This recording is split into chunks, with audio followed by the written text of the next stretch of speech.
देश दुनिया में कोरोना ने अपनी दहशत बना कर रखा है और हिंदुस्तान इससे अछूता नहीं है। हिंदुस्तान में भी कोरोना को लेकर के ढेर सारे अलर्ट किए गए हैं, ढेर सारी सावधानियां बरती जा रही हैं। जैसा हमारे प्रधानमंत्री महोदय के आह्वान पर, हमारे मुख्यमंत्री महोदय के आह्वान पर लोगों ने अपने आप को बचाने के लिए, लोगों को बचाने के लिए उनके आदेशों का पालन कर रही हैं और सोशल डिस्टेंसिंग यानी कि एक दूसरे से दूर रहने की बात, एक दूसरे से हाथ न मिलाने की बात, रिश्तेदार और मेहमानों को उनके घर ना जाने की बात ये लोग मान करके चल रहे हैं। और जैसा कि आपको मालूम है कि हाई स्कूल इंटरमीडिएट के एग्जामिनेशन तो हो चुके हैं, कापियों का मूल्यांकन शुरू हो गया था। उसी दौर में कोरोना ने दस्तक दिया और सरकार की तरफ से ये रोक लगा दी गई कि मूल्यांकन हाई स्कूल और इंटरमीडिएट का नहीं होगा। इस पर पूरे तरह से अमल भी हुआ और जबकि हिंदुस्तान में कोरोना ने अपने पैर को और भी पसार लिया है, दिशा रोज खराब होती चली जा रही है। इस दौर में माननीय उप मुख्यमंत्री उत्तर प्रदेश, जिनको पर शिक्षा मंत्री का भी दायित्व है, उनके तरफ से एक आदेश हुआ है कि मूल्यांकन यानी कि हाई स्कूल और इंटरमीडिएट के कापियों को देखने का काम पुनः शुरू किया जाए 25 तारीख से। तो ये कितना सच है, ये स्टेप यानी कि ये कदम कितना सही होगा या गलत होगा, इसकी जानकारी लेने के लिए हमारे पास माध्यमिक शिक्षा परिषद के, माध्यमिक शिक्षा संघ के प्रांतीय संगठन मंत्री डॉक्टर एहसान साहब हैं। तो हम इनसे जानने की कोशिश करेंगे और कुछ सवाल भी करेंगे इसी सिलसिले में कि यह कदम कितना सही, और अगर सही नहीं है तो गलत है तो कितना।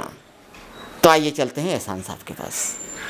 तो हमारे साथ हैं मास्टर एहसान साहब। तो इसी सिलसिले को आगे बढ़ाते हुए हमारे साथ प्रांतीय संगठन मंत्री महोदय हैं एहसान साहब। मैं इनसे बात करूंगा। तो एहसान साहब, पहले मैं ये जानना चाह रहा हूं कि मूल्यांकन का काम जो रोक दिया गया था उसे पुनः चालू करने के लिए हमारे शिक्षा मंत्री हैं और उप मुख्यमंत्री जी हैं, उनकी तरफ से आदेश हुआ है, तो ये कितना सही है और अगर सही नहीं है तो कितना गलत है? पहली बात तो मैं आपको बताऊं कि न सिर्फ भारत बल्कि संपूर्ण विश्व में कोविड-19, जिसको आम बोलचाल की भाषा में कोरोना वायरस कहते हैं, इसका आक्रमण, संक्रमण, इसका प्रभाव इस संसार में पहली बार आया है और भारत निश्चित ही अपने समस्त प्रांतों के साथ बड़ी ही सूझबूझ, अपने निवासियों के साथ बहुत ही सूझबूझ के साथ इस कोरोना वायरस के संक्रमण को रोकने में अब तक कामयाब है। हालांकि इसकी संख्या दिन प्रतिदिन बढ़ती जा रही है, परंतु ये विचारणीय हो सकता है, शोचनीय नहीं है।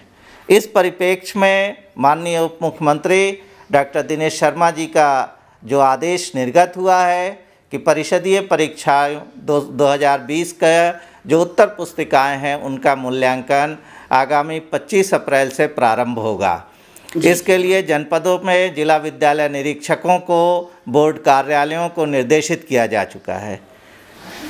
स्पष्ट है कि सोशल डिस्टेंसिंग का फार्मूला चल रहा है, सामाजिक दूरी बनाए रखने का 1 मीटर का दायरा है और इससे भी महत्वपूर्ण राष्ट्र के प्रधानमंत्री, हम सबके प्रधानमंत्री आदरणीय मोदी जी द्वारा 3 मई तक लॉकडाउन घोषित है संपूर्ण भारत में और इसी दृष्टिकोण में यूपी में भी 3 मई तक लॉकडाउन घोषित है। लॉकडाउन में आवागमन बाधित है, आवश्यक सेवाओं को छोड़कर सारे लोग अपने अपने घरों में कैद हैं और मूल्यांकन प्रारंभ करने के लिए एक सेंटर से और लगभग 4-5 इस तरह एक जनपद में सेंटर बनाए गए हैं। एक एक सेंटर पे 500 से 1000 तक परीक्षकों की नियुक्ति है। आप सोचिए, एक साथ एक समय में एक जनपद में एक शहर में जब 5000 अध्यापक अगर पहुंचते हैं तो कोविड-19 के प्रसार के संक्रमण को हम कैसे रोकेंगे। संसाधनों का भी अभाव है। विद्यालयों पर जो मूल्यांकन केंद्र बनाए गए हैं उनके कमरों की दूरी निश्चित है, उनको बढ़ाया नहीं जा सकता है। लेकिन जो बैठने की क्षमता है, आप कितना भी कोशिश कर लें, 1 मीटर की सोशल डिस्टेंसिंग का पालन संभव नहीं हो पाएगा। फिजिकल सोशल डिस्टेंसिंग का पालन नहीं हो पाएगा, ये बात तो साफ होती चली जा रही है। और मैं संगठन मंत्री महोदय से ये भी जानना चाहूँगा कि फिर मूल्यांकन का काम कैसे और कब से शुरू किया जाए। निश्चित ही आपका प्रश्न समयानुकूल है।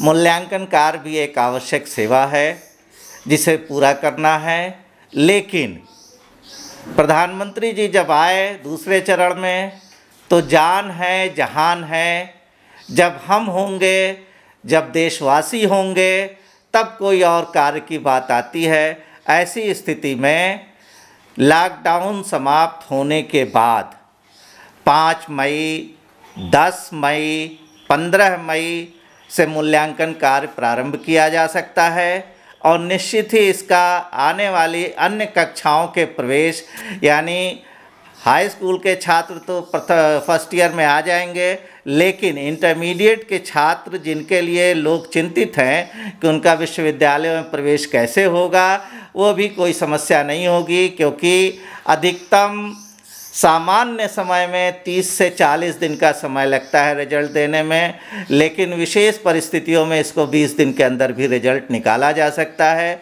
10 दिन कॉपी, 20 दिन रिजल्ट, मैक्सिमम 1 महीने की अवधि में कॉपियों के मूल्यांकन के पश्चात रिजल्ट घोषित हो जाएगा। अभी मैं जो बात कर रहा था संगठन मंत्री महोदय से, तो उनका कहना मेरे भी समझ में आ रहा है, इसलिए कि जब बोर्ड की परीक्षाएं 1.5 महीना 2-2 महीना तक चली जाया करती थी और उसको समेट कर प्रदेश सरकार ने 15 दिनों के अंदर कर दिया, तो इस फार्मूले पर काम करने में भी कोई परेशानी नहीं होनी चाहिए कि मूल्यांकन में लेट हो रहा है और किसी भी तरह से देर हो जाती है तो हम अपने पेपर को सबमिट करने में, रिजल्ट को निकालने में जल्दी कर सकते हैं। और इसी से लगे हुए कुछ और सवाल हैं जो हम संगठन मंत्री महोदय से जानना चाहेंगे। तो भारतीय चिकित्सा अनुसंधान केंद्र जो है उसकी रिपोर्ट के बारे में भी मैं जानना चाहूँगा, उससे किस प्रकार से आप प्रभावित हैं। भारतीय चिकित्सा अनुसंधान परिषद नई दिल्ली ने आज सुबह ही रिपोर्ट जारी की है।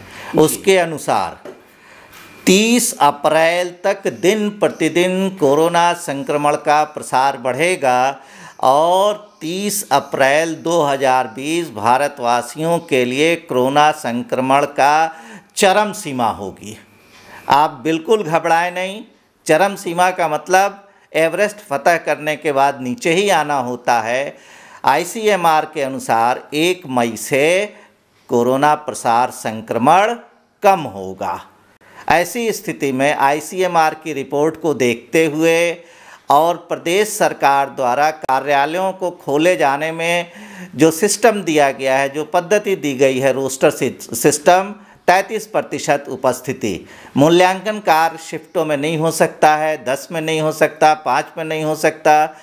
और इसी संख्या को घटाने के लिए माननीय मुख्यमंत्री महोदय ने रोस्टर सिस्टम 33% की कार्यालयों में उपस्थिति लगाई है। इसलिए मेरा माननीय उप मुख्यमंत्री जो शिक्षा मंत्री भी हैं डॉक्टर दिनेश शर्मा जी से साग्रह अनुरोध करता हूं कि कोरोना के प्रसार को रोकने के लिए एक साथ इतने अधिक संख्या में अध्यापकों को एकत्रित होने के बजाय या तो मूल्यांकन को आगे बढ़ा दिया जाए, जब कोरोना का प्रसार कम होने लगे तो 5, 10 या 15 मई के अनुसार जैसी भी तिथि निर्धारित कर लें, या इसके लिए अन्य वैकल्पिक साधनों यानी श्याम नारायण मल्होत्रा जी के पूर्व से जो घरों पे कापी भेजी जाती थी, अध्यापकों परीक्षकों के घरों पे कापी भिजवाकर मूल्यांकन कार्य करा लिया जाए। यही एक रास्ता इस समय हमारे समाज के सामने है, जिससे कोरोना का प्रसार रुकना संभव हो पाएगा। तो जैसा कि मेरी बातें चल रही थी मूल्यांकन को लेकर के, तो डॉक्टर एहसान अहमद संगठन मंत्री, इन्होंने एक फार्मूला भी बताया है, और वो ये बताया है कि इसके पहले मूल्यांकन के लिए कापी घर भेजी जाती थी शिक्षकों के वहाँ, तो ये सोशल डिस्टेंसिंग की भी बात रह जाएगी, और सरकार का जो आदेश है उसका पालन भी हो जाएगा, और नतीजा यानी कि रिजल्ट भी समय से निकल जाएगा। लेकिन एक बात रह जाती है, संगठन मंत्री महोदय की तरफ से एक खुला पत्र भेजा गया है उप मुख्यमंत्री महोदय के पास, जो शिक्षा मंत्री भी हैं। तो मैं जानना चाहूँगा कि जो आपकी तरफ से एक खुला पत्र भेजा गया हुआ है उप मुख्यमंत्री महोदय यानी शिक्षा मंत्री महोदय के पास, वो क्या है और उससे आप क्या बताना चाहते हैं, क्या जताना चाहते हैं? जब शिक्षा मंत्री महोदय द्वारा 25 अप्रैल की तिथि घोषित की गई, तो मैं बहुत व्यथित हुआ अपने शिक्षक जगत के लिए, और शिक्षक जगत के साथ साथ इस संपूर्ण समाज के लिए, संपूर्ण भारतवासियों के लिए, कि यदि इस पर अमल कर लिया जाए, 25 अप्रैल से मूल्यांकन प्रारंभ कर दिया जाए तो क्या होगा। तो स्थिति ये हुई कि जो हमारा आज एक सूत्रीय कार्यक्रम संपूर्ण देश में चल रहा है, कोरोना के प्रसार को समाप्त करना, उसका अमल नहीं हो पाएगा। तो मैंने माननीय उप मुख्यमंत्री जी, जो शिक्षा मंत्री भी हैं उत्तर प्रदेश सरकार के, उनको मैंने एक खुला पत्र लिखा, और उसमें 8 बिंदुओं में मैंने सारी परिस्थितियां उनके सामने रखा, जिसमें लॉकडाउन 2 3 मई की चर्चा किया उसमें मैंने रोस्टर प्रणाली की चर्चा किया, उसमें ICMR की रिपोर्ट दिया, भौतिक संसाधनों के अभाव के बारे में बताया। इन सब चीज़ों से अवगत कराते हुए उनसे साग्रह अनुरोध किया कि इन सारी परिस्थितियों को दृष्टिगत करते हुए 25 अप्रैल से मूल्यांकन कार्य कराना शिक्षक जगत और समाज के हित में नहीं होगा, इसको आगे बढ़ा दिया जाए। या दूसरी स्थिति ये बनती है कि कापियों का मूल्यांकन परीक्षकों को उत्तर पुस्तिकाएं उनके घर भेजकर संपादित करा दी जाएं, तो भारत सरकार, उत्तर प्रदेश सरकार की कोरोना प्रसार के लिए अपनाई गई नीतियों का पालन भी होता रहेगा और कार्य भी संपादित होता रहेगा, कहीं कोई बाधा नहीं आएगी। तो मैं बात कर रहा था मूल्यांकन को लेकर, हाई स्कूल और इंटरमीडिएट के कॉपियों को। मैं बात कर रहा था एहसान साहब से, जो प्रांतीय संगठन मंत्री हैं। उन्होंने कुछ अनुरोध किया सरकार से, कुछ राय भी दिया है, और जहाँ तक हो सकता है उन्होंने जिन जिन बातों को कहा है वो समझ में आने वाली बात है। अब देखें प्रदेश सरकार इस पर कितना अमल करती है, एहसान साहब की बातों को यानी कि संगठन मंत्री महोदय की बातों को कितना सुनती है और उस पर कितना अमल करती है, ताकि देश प्रदेश में फैल रहे कोरोना से लड़ने की ताकत जैसे बनी है वो बनी रहे। कैमरामैन फैसल हुसैन के साथ मैं डॉक्टर हुसैन, गोरखपुर।